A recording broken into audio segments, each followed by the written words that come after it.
के जान बात महान धोखा देके करे छी अपमानी के जान बात महान धोखा देके करे छी अपमानी के। भूल जाई है हमारा चल जेबो ससुरा, भूल जाई है हमारा चल जेबो ससुरा, हाथ जोड़े छियो पर एहसान रे।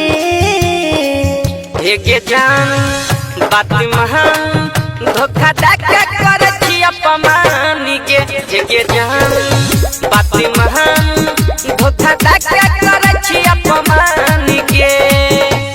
पीछे विकार के जान बात महान धोखा देके करे छी अपमानी के जान बात महान धोखा देके करे छी अपमानी के।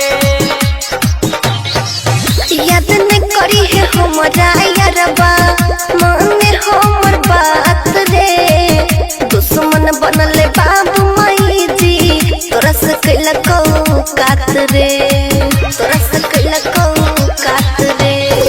वादा करने रही साथ जिए के हाथ में देके हाथ गे अपना बने के सपना देखा के दिल से कलही घात गे। नेतार पावे मन के मनावे, नेतार पावे मन के मनावे, किया करे छिए न बदनाम रे। के जान बात महान धोखा देके करे छी अपमानी के जान बात महान धोखा देके करे छी अपमानी के। पीछे विकार के जान बात महान धोखा देके करे छी अपमानी के जान बात महान धोखा देके करे छी अपमानी के।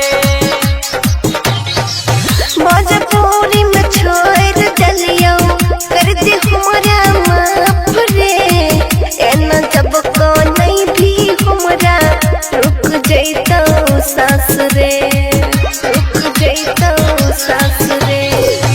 धोखा देके हमरा संग में कलही बड़ा बापू के मोर जइबो माहुर खाई के सुनने अपने आप के। सुने रे यारबा लके कहरबा, सुने रे यारबा लके कहरबा, चल जैते पिया के गाँव रे। के जान बात महान धोखा देके करे छी अपमानी के जान बात महान